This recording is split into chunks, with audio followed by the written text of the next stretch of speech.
আসসালামু আলাইকুম প্রিয় শিক্ষার্থীরা, আমি তোমাদেরকে বাংলা ব্যাকরণ বই নবম দশম শ্রেণী যেটা তোমাদের পরিচ্ছেদ ৬ স্বরধ্বনি, এটা আমি তোমাদেরকে শেখাবো।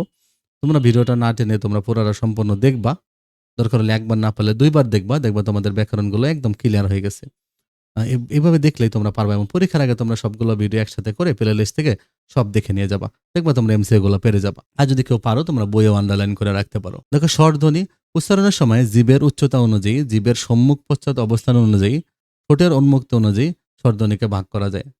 তো নিচের ছক থেকে আমরা এগুলো জানবো। হ্যাঁ, তো দেখো, জীবের উচ্চতা অনুযায়ী হলো ধ্বনিগুলোকে ৪ ভাগে ভাগ করা যায়। উচ্চ, উচ্চ মধ্য। হ্যাঁ, একদম গলার এখানে আমাদের যে এখানে একটা ছেলেদের যে একটা ফোলা থাকে গলার জায়গায়, ওঠানামা করে কথা বলার সময় এই যে গলার মধ্যে, এটা হলো উচ্চ। ওইখান থেকে উচ্চ ই, ই। হ্যাঁ, হচ্ছে ই, তারপর হচ্ছে উ। হ্যাঁ, এরকম উচ্চ। তারপরে একটু পরে হলো উচ্চ মধ্য এ। হ্যাঁ, একটু উপরের দিকে আসছে। তারপর নিম্ন মধ্য এ বা অ। একবারে নিম্ন হলো আ। এখন তাহলে জীবের অবস্থান অনুযায়ী তাহলে ৪টা ভাগে ভাগ করা যায়। উচ্চ, উচ্চ মধ্য, নিম্ন মধ্য, নিম্ন। এবার জীবের অবস্থান অনুযায়ী এগুলো হয় সম্মুখ, না হলে পশ্চাৎ, না হলে মধ্য। আর ঠোঁট কেমন হবে? উচ্চ এবং উচ্চর মধ্যে সম্মুখ। হ্যাঁ, ই, দেখো ই, উ হলো পশ্চাৎ উ। তো শিখে দেখো, তাহলে এটা হলো সংবৃত। এটা হলো কি? সংবৃত। আমরা দেখব যে এই যে বাংলা ধ্বনিগুলো আছে, স্বরধ্বনিগুলো আছে, এই স্বরধ্বনিগুলোকে ৪টা ভাগে ভাগ করা যায় জীবের উচ্চতা অনুযায়ী। উচ্চ, উচ্চ মধ্য, নিম্ন মধ্য, নিম্ন। আমাদের গলার মধ্যে যে একটা উঁচু জায়গা আছে, ছেলেদের যেটা, মেয়েদের এটা থাকে না। গলার মধ্যে আমার এখানে অনেক কাহিনী আছে যে আদম আলাহিসাল্লাম নাকি যখন গন্ধম ফল হাওয়া আলাহিসাল্লাম যখন এনে দিয়েছিল, তিনি সেটা যখন খাইছিলেন, তাই জন্য গলার মধ্যে আটকেছিল। তখন নাকি এই গলাটা এরকম হয়ে যায়। হ্যাঁ, তার মানে এখানে গলাতে একটা উঁচু হয়, ছেলেদের এটা আছে, দেখবো গলার মধ্যে উঁচু। কুসংস্কার কিনা সত্য কিনা আমি জানি না, তবে আমি শুনেছি এটা। তো উচ্চ, উচ্চ মধ্য, নিম্ন মধ্য, নিম্ন। তো উচ্চ হলো একদম ই, দেখছো রস্য ই, উচ্চ। উচ্চ মধ্য আরেকটু পরে এ। তারপর নিম্ন মধ্য হলো এ বা অ। আর নিম্ন হলো আ। এইগুলোকে আবার সম্মুখ পশ্চাৎ জীবের অবস্থান অনুযায়ী ভাগ করা যায়। মানে জিহ্বার সামনের দিকে আর একটা পশ্চাৎ দিকে। এটা হলো ঠোঁটের উন্মুক্তি হবে। ঠোঁট কতটুকু খুলবে অনুযায়ী সংবৃত বা বিবৃত ভাগ করা যায়। যেমন উচ্চ হলো কি? উচ্চ হলো কি? উচ্চ এবং সম্মুখ ই, ই, হ্যাঁ? ই। আর পশ্চাৎ হলো উ, উ। এবং এটা হলো সংবৃত। সংবৃত হলো যেমন ই আর উ, হ্যাঁ? মুখটা বেশি আরকি খোলে নাই, হ্যাঁ? সংবৃত। এবার ঠোঁটের উন্মুক্তি অনুযায়ী ঠোঁটটা বেশি খোলে নাই। এবার উচ্চ মধ্য এ, হ্যাঁ? এ। হলো অ, হলো অ, এ, উচ্চ মধ্য আবার হলো সম্মুখ এবং পশ্চাৎ হলো ও, হ্যাঁ? এটা পশ্চাৎ। এবং অর্ধ সংবৃত মানে বেশি পুরা সংবৃত না, অর্ধ সংবৃত। এবার নিম্ন মধ্য হলো এ আর পশ্চাৎ হলো অ। নিম্ন মধ্য হলো এ আর অ। এ হলো সম্মুখ, অ হলো অর্ধ বিবৃত। এ, অ। আর নিম্ন হলো আ। আ হলো কেন্দ্রীয়। এটা মধ্য। ঠিক আছে? সম্মুখও না, পশ্চাৎও না। এটা মাঝে। ঠিক আছে? এভাবে তোমরা মনে রাখবা। ঠিক আছে? তাহলে এটা কিন্তু একটা ইম্পোর্টেন্ট, হ্যাঁ? এই ৪ টা তোমাদেরকে এমসিকিউর জন্য মনে রাখতে হবে। ঠিক আছে? এখান থেকে তোমাদের কিন্তু কি এমসিকিউ আসতে পারে। তাহলে এগুলোই কিন্তু আবার এখানে বলছে, দেখ উচ্চারণের উপর সময় জীব কতটা উপরে উঠবে, কতটা নিচে নামবে, এই অনুযায়ী স্বরধ্বনিগুলো ৪ প্রকার। হ্যাঁ? জীবের এই অবস্থান অনুযায়ী মানে জীব কতটুকু উপরে উঠবে বা নিচে নামবে, এটা অনুযায়ী হলো ৪ প্রকার। ঠিক আছে? স্বরধ্বনিগুলো ৪ ভাগে বিভক্ত।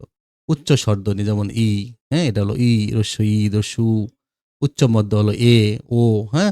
নিম্ন মধ্য হলো আ, এ, অ, নিম্ন হলো আ। এটা কিন্তু হলো জীবের অবস্থান অনুযায়ী। কখনো জীব উপরে উঠবে, জীব নিচে নামবে। এবার সম্মুখ পশ্চাৎ অবস্থান অনুযায়ী মানে জীব কোথায় থাকবে, সম্মুখ পশ্চাৎ অবস্থান অনুযায়ী ৩ ভাগে ভাগ করা যায়। সম্মুখ স্বরধ্বনি যেটা সামনের দিকে ই, এ, হ্যাঁ? ই, এ। মধ্য স্বরধ্বনি হলো আ। মধ্যে একটাই শুধু আ। পশ্চাৎগুলো হলো অ, ও, ঔ। মানে এই ১ম গুলার পিছনের গুলা হলো পশ্চাৎ, শুরুর গুলা হলো সম্মুখ। মানে ঠোঁটটা কতটুকু খোলা বা বন্ধ থাকবে। যেমন সংবৃত হলো উ, হ্যাঁ?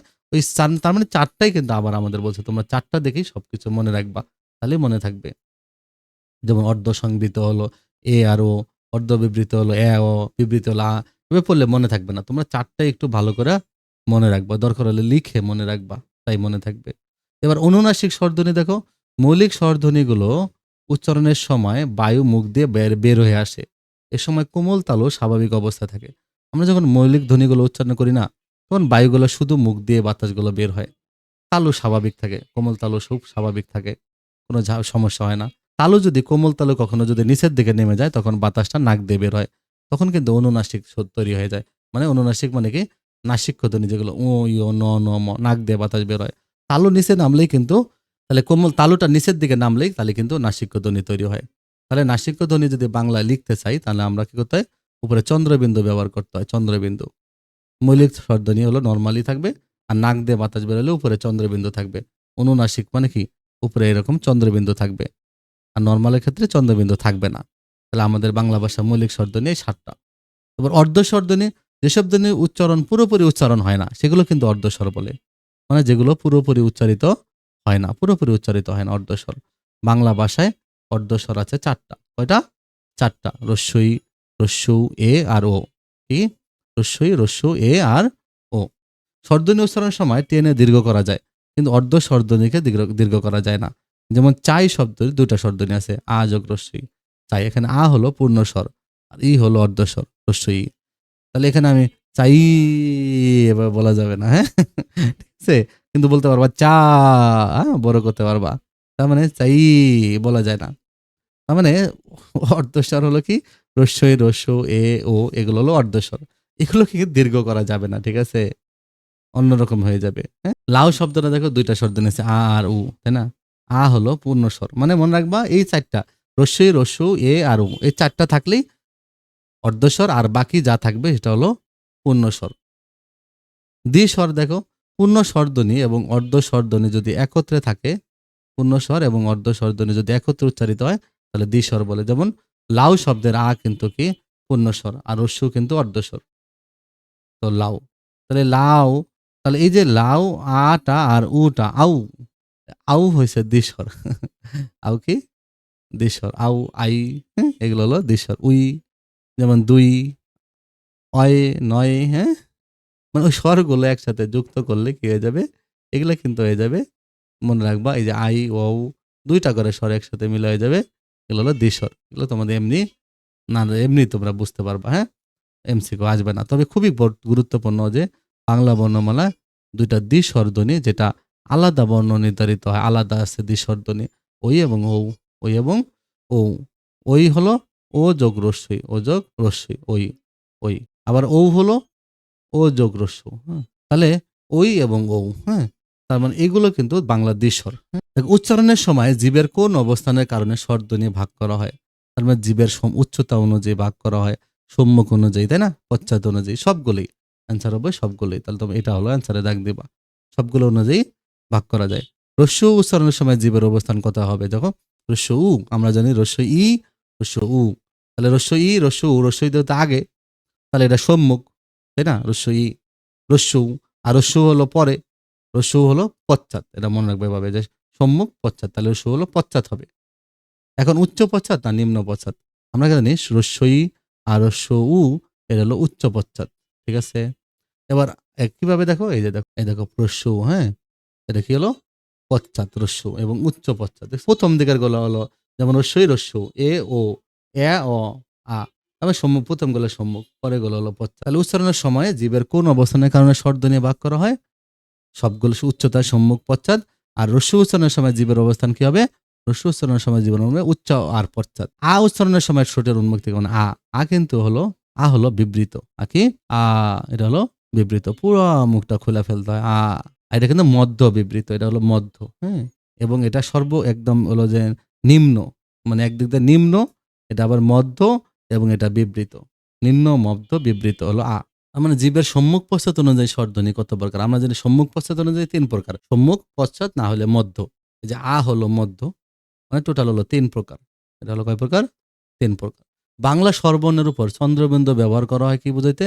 আমরা অনুনাসিকতা বুঝাইতে আমরা কি করি? চন্দ্রবর্ণ বিন্দু ব্যবহার করি। নাসিক্য, নাক দিয়ে বাতাস বের হইছে, তখন আমরা চন্দ্রবিন্দু ব্যবহার করি। দেখো, যে সকল স্বরধ্বনি পুরোপুরি উচ্চারিত হয় না তাদেরকে কি বলে? আমরা জানি পুরোপুরি উচ্চারিত না হলে অর্ধস্বর বলে। পুরোপুরি উচ্চারিত না হলে অর্ধস্বর বলে। তো পূর্ণ স্বর এবং অর্ধস্বর একত্রে মিলে কি হয়? আমরা জানি পূর্ণ স্বর এবং অর্ধস্বর মিলে একত্রে হয় দ্বিস্বর। একত্রে মিলে হয় দ্বিস্বর।